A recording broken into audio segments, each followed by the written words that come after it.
and welcome into Poke the Bear episode 102. 102 kind of 0.5 in a sense. That's Conor Ryan. That's Conor Ryan. I'm Evan Marinofsky. Conor, for the second time recording on Thursday, what is up? Evan, it feels like a weight has been lifted off my shoulders. Not because we no longer have to talk about the Bruins coaching search. No, it's the fact that we're able to record a podcast, and I know that other breaking news isn't going to happen. That is going to disrupt the rest of this podcast. And now that I say that, I know Bergeron's going to announce he's signing at 11 p.m. on Thursday night. But after we recorded our first podcast today at 1 p.m. on Thursday, where we were speculating, is it Quinn, Montgomery, Vellucci, and these other guys? We can devote an entire podcast now talking about the Bruins' expected new head coach, Jim Montgomery. So I'm swell. How are you doing? I'm doing great. For those who don't know, so for those listening audio-wise, the episode we initially recorded will not go to audio. It is, however, on YouTube. And I still think it's relevant because we talked about second line center. We talked about all the head coaching candidates. We talked about Montgomery at length. We talked about, should they give Quinn a chance? We talked about, other options. So I do think it's still relevant, but this is the most relevant episode. And the people listening just through the audio will hear that. So as you said, yes, Thursday night is reported by many different people, except for the Bruins, who I imagine are just kind of waiting to announce it till Friday, I would guess. That'd be wild if they were like, actually, but it is true. The reports are that Jim Montgomery will be the next head coach of the Bruins, 29th in club history after Bruce Cassidy is 28. Conor, we'll jump right into it. Your initial reaction.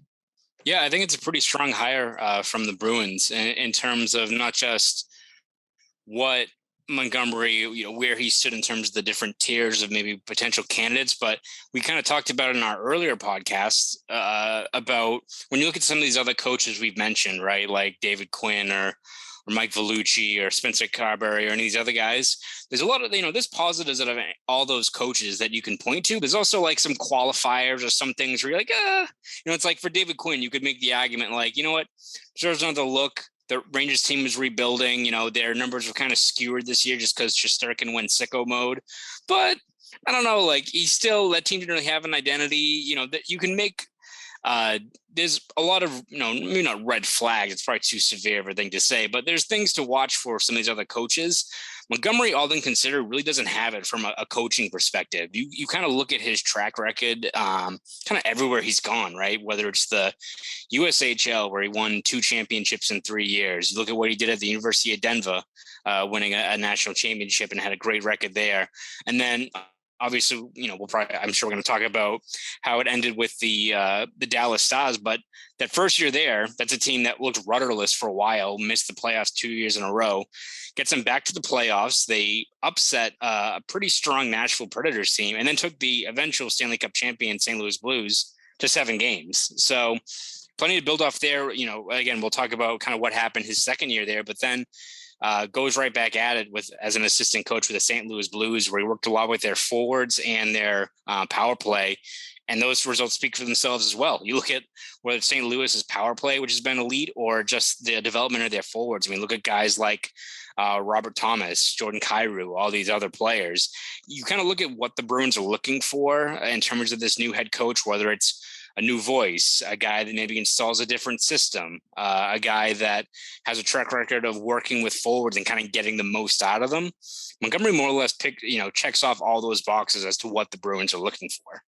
Yeah, again, this covers everything. And I think, as you said, and as we said on the OG episode 102, he covers everything. You got everything there, right? And I'm most impressed again by Denver. And I think for a lot of people, and as I'd said this again on the old episode, I think one of the things they want in the next head coach is, can you get the most out of Trent Frederick and Oscar Steen and Jack Studnicka and Mark McLaughlin? I don't think they felt Bruce Cassidy could. I think it was pretty evident they didn't think that. I think Montgomery, if you're going to pick someone to do that, is the guy. Denver, USHL, time in Dallas. Again, Heiskanen obviously is Heiskanen because he's so good. right? Like that was kind of obvious, but there were other guys there too. Rupe Hintz was someone he oversaw. So I think when it comes to the younger player aspect, he can develop that. I think when it comes to winning, he's won at every level. So again, I look at this and say, out of everyone that you could have hired, is he better than Cassidy? It's hard to argue, probably not. But out of what you could have hired, out of who you talked to, your Jay Leaches, David Quinn, obviously. Poor David Quinn, by the way, who got considered for this job and was just torched online for it. Poor guy. It was kind of odd. Like, again, I don't know if he was the strongest candidate, but still the vitriol that like you saw online, I was like, not that bad, guys. He had a 3-year run where it was mediocre, maybe like disappointing results for a team that, then we talked about this before. I think his first year in New York, the average age of that team was like 23.6. Like it was something ridiculous. Like that was a team that was not supposed to be in contention anyway. So yeah, very odd that I don't know if that's just the one narrative stats in terms of being like, is this who you want? And then it kind of snowballs from there, which tends to happen on social media. So tough break for him because again, you would imagine he's going to get hired at some point by another team. I don't think he needed to get kind of lit on fire during this whole process. But when you look at what the Bruins are looking for a team that, again, they're still probably trying to, put together a strong product out there. They still think they can contend next year, but also, as you said, they desperately need more consistent contributions out of younger players. A guy like Montgomery kind of checks off all those boxes. Yeah, as you said, I think, again, if you're trying to compete, but you're also trying to usher in that younger crew, I think he's your best bet for it. I do, at least out of, again, as what was out there. And yeah, back to the David Quinn stuff. It's just tough because it came from everywhere. People just immediately jumped all over the guy. And we'd said it was a meh hire. It was not a very, inspiring hire. It wasn't outside the box, so to speak. Montgomery, I don't know if he's outside the box, so to speak, but I think he's someone who had a lot of momentum and was taken away for, again, going to rehab for alcoholism. And he seems to be doing very well ever since. Assistant with St. Louis for the past 2 seasons. Great power play, by the way, in St. Louis. Helps that he has Torrey Krug. So maybe he'll lure Torrey Krug back. Maybe that'll be his thing. He'll convince Don Sweeney to convince Krug to take less or do something with his contract. But all signs point to they got the right guy. I don't look at any of the other candidates and say, okay, that would have been great. So now it comes down to business. I'm very interested into what Montgomery has to say whenever that press conference is. I would guess Saturday, if we had to take guesses at this. I don't know. Who knows? Is it going to be in person? Is it going to be Zoom? When Tortorella got hired by Philly, it was like they announced it at 10 a.m. and I think they had like a Zoom at like 1. So I wonder if Montgomery is here. Yeah. So that is a whole maybe. We'll see. We'll see. There'll be interesting stuff. One thing I'm intrigued by. Now, again, these were comments from 2018. So I have a tough time, going all in on this and thinking, it's the same thing, right? But he was talking about how he sort of crafts his lines. And he mentioned this. And he said, on a line, a scorer needs to go with a puck possession guy. This was, by the way, in November 2018. So we can take it with a grain of salt. But on a line, a scorer needs to go with a puck possession guy. Ideally, that third guy is a puck possession guy that does all the details and the habits right that create turnovers for the other two to do their magic. If you look at Boston's line, Pastrnak is a sniper. Bergeron and Marchand are both puck possession, incredible puck pressure guys. That's why they're one of the best lines, because they're consistent with their habits and their details. You think there's any chance he puts that trio back together? It would make a lot of sense. I mean, he's got a good problem on his hands, whether it's you reunite that line, that the results speak for themselves, or you stick with this current configuration, which, again, you got to see what the other domino is in terms of who your 2C is going to be. But again, good issue, good problem for him, whether it's you keep that line intact or you switch things up, because if you go into training camp in September and you have, I don't know, David Krejci, Nazem Kadri, someone there, and you got Taylor Both Hall. of them. And you got Taylor Hall and David Pastrnak, to whoever that 2C's on that line. You got a good top 6 there. I don't know, you have to tweak that all that much. So, but you kind of look at what Montgomery has said in the past about what he emphasizes. And if you watch like any like videos of like his coaching clinics, all of it seems to come back to like puck possession, puck possession, puck possession. And he has like a 30-minute like clinic online going through it all. And I think for him, it's all about in previous years for Dallas, especially, I think when they had like Hitchcock running things, it was very much a basic dump and chase, very simplified kind of a method of attack there for them. And he kind of switched it up in terms of emphasizing holding on to the puck, and a lot of like read and react in terms of, seeing what the opposing defense kind of gives you and getting a little bit more, not improvising or giving them leeway, but I think getting input from the players as to how to approach, how to change things up, be a little bit more unpredictable in terms of what it is, which if you look at the way the Bruins were kind of struggling at times this past year, whether it be at even strength or on the power play, it was a lot of just stagnant play, right? Of trying to, be stubborn with entries or what have you. So I think when you look at just what Montgomery brings in terms of the change in systems, I don't think he's going to drastically overhaul things, but at this point you already have, especially if let's say Bergeron's back, a pretty good, roster to build around for, you got guys in key spots all set. But having a guy like Montgomery and a new set of eyes to like look over the power play or to look over just, basic tweaks that maybe their ozone strategy could probably only help this team that you already kind of know what set production you can get from a few of the key styles on your roster. You mentioned an interesting thing with the power play. I mean, remember back in that Carolina series and down the stretch, they could never enter the zone. And when they did, not much happened. And it's an interesting thing because I was reading up about the Stars when he first came there, because they had defensemen like John Klingberg, Miro Heiskanen, Esa Lindell. They had some solid puck moving guys, and they emphasized, as you mentioned, just take it slow. You don't have to immediately rush up the ice. These quick ups, you don't need it. As long as you have the puck, you're fine. I am interested in how once Matt Grzelcyk and Charlie McAvoy returns, how that runs. I'm interested in how it impacts Brendan Carlo and how it impacts him. Because you know what? With a guy like him, who's not the greatest puck mover in the world, maybe taking it slow isn't the worst thing in the world. Letting him kind of see what is in front of him. Whether or not they keep Mike Riley for this, although I can't imagine like a coach, a certain coach would make them keep him. What are your expectations for each position group and what impact Jim Montgomery would have on them?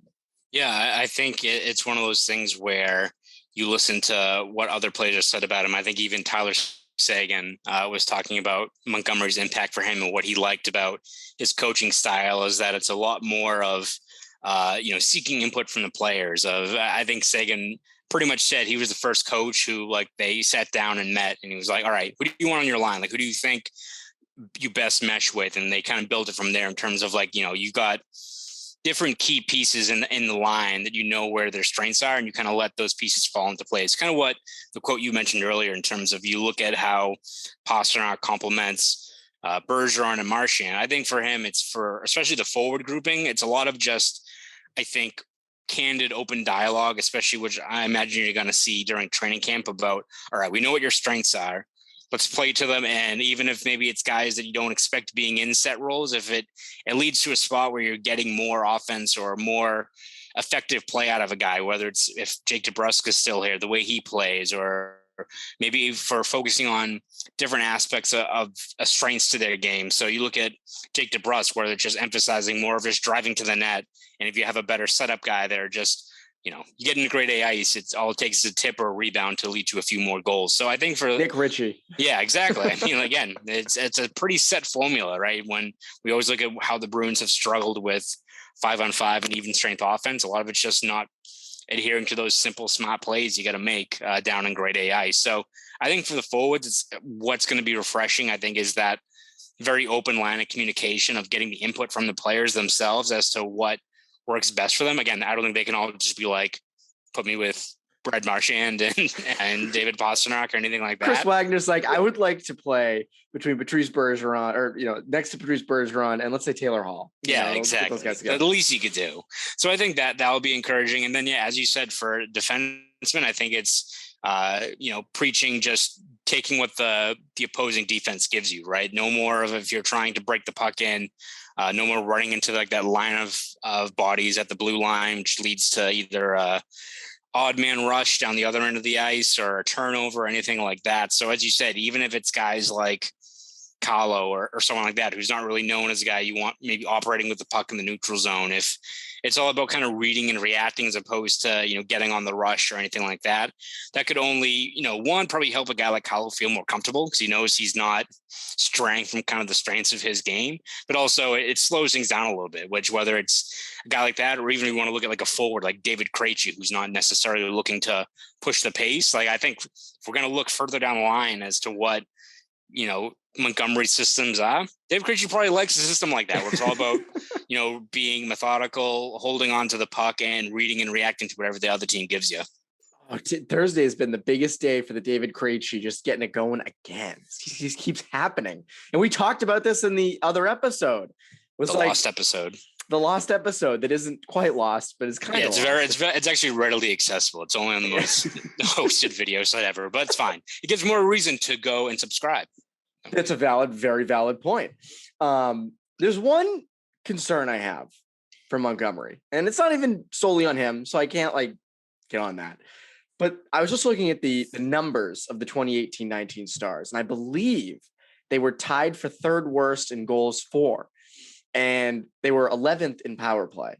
So that just goes down to bad 5-on-5 goal production. Now, granted, the 17-18 Stars did not make the playoffs. So again, under Hitchcock, they were not very good. So again, changes don't happen overnight. But I look at that, and that's my one area where I go, I need to see some 5-on-5 production, right? Like we talk about it here, seeing what the defense gives you, all those things. But that's one area where I'm like, I want to see that, because we know that his teams are good defensively. We know that, the power plays are good, penalties and kills are good. And the Bruins need more 5-on-5 scoring, especially from down deeper in the lineup. Do you think that was a product of Dallas's roster, or do you think that is something that could potentially plague him here? I think it's probably a little bit of both. I mean, I don't think even when Dallas went on that crazy run to the Cup final, or even kind of the success they've had recently, they've always been, I think, known as more of a defensive-oriented team anyway. Didn't they blow the Bruins out this past year in Dallas? Didn't they? Yeah, I want to say they did.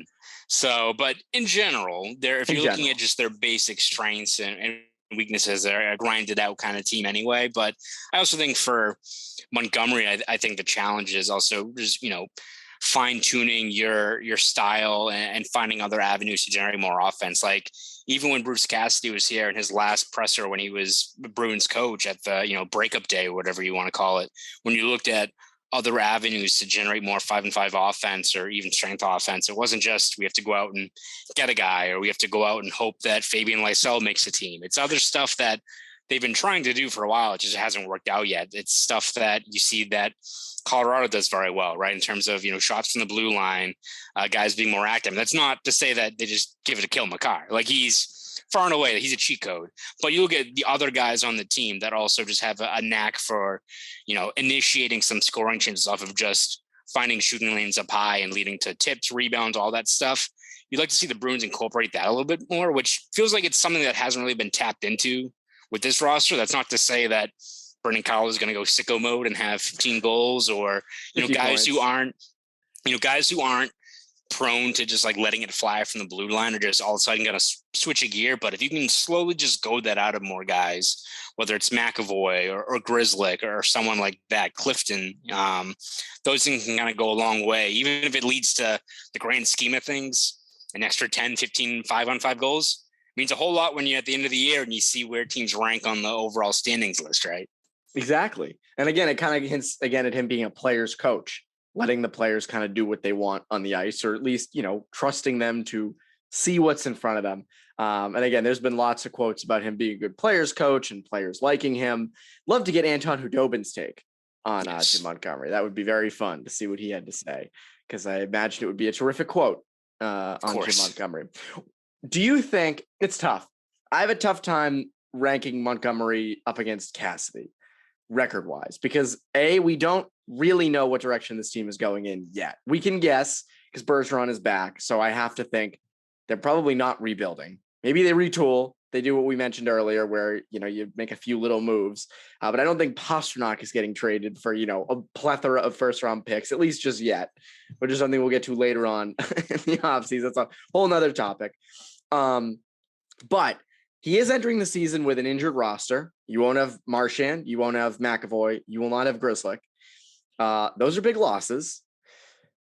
Do you think, like, what are the expectations for him in year one? Yeah, I mean, it's going to be tough, right? Because you even look at this team, and even if, Bergeron's back, and let's say you have David Krejci back on cheap, and you have at least a top six, set foundation down the middle of this team, it's all well and good. But if that's your only plan, if you're Don Sweeney, which again, he's kind of made this mess himself in terms of just not having extra cap room or what have you, you're still going to be stuck in a tough spot. And it's tough for a guy like Jim Montgomery, who, again, you're kind of looking at an uphill climb. And it's not fair, I think, to compare him to Cassidy, not only just the different coaching styles, but even, like, let's say if the Bruins give Johnny Beecher 30 games up here, they give Jack Studnicka 30 games. Like, I feel like that's it's not fair to either Montgomery or Cassidy to compare that, because Bruce Cassidy is not a guy you hire or retain to spur a youth movement. He's a win now guy. He's motivated to win. And for him, it's about working with a veteran heavy roster and putting him over the top. Getting his name on the damn cup. He's a great X's and O's coach who's, very, candid with players and has a very high standard for, winning hockey. So, you can say that him and Montgomery have different dynamics, maybe, of how they kind of go about their day-to-day stuff. But in terms of the objectives of this team, yes, this is a Bruins team that, if you want to read the tea leaves, thinks that they can have at least one more run in them. But there's other dynamics at play in terms of the need for younger players to step up, other things like that. So for him, Montgomery, it's going to be an uphill climb, especially at the start of the year, just in terms of treading water, because even if you have Krejci and Bergeron, and let's say you sign another free agent winger or something like that, it's still going to be tough with no McAvoy and Marchand and even Grizzly, right? That's still a couple of key guys you're going to be missed for 2+ months to start the year. Yeah, it's hard to pin expectations on them, just given you don't know the roster quite yet and what they're going to do. Because Sweeney had mentioned doing some definitely some things this offseason. You wonder what they do in free agency around the draft. So we will see. But yes, Jim Montgomery reportedly the next head coach of the Bruins. Crazy enough. The search is over. So anyways, Conor, what can people look forward to from you over at Boston Sports Journal on all these things? Yeah, we'll have you cover every step of the way when the Montgomery hiring becomes official, when he has his press conference where we can get his takes on the state of the roster, his, the hallmarks of the teams that he wants to roll out there on the ice, all those kind of various topics. So we'll have all that stuff over at bostonsportsjournal.com, along with the draft, free agency, trades, all that good stuff over at BSJ. So please subscribe at bostonsportsjournal.com. Want to follow me on Twitter? You can do that at ConorRyan_93. Go do all that. That's Conor Ryan. I'm Evan Marinofsky. Hope the listeners have a great rest of your day.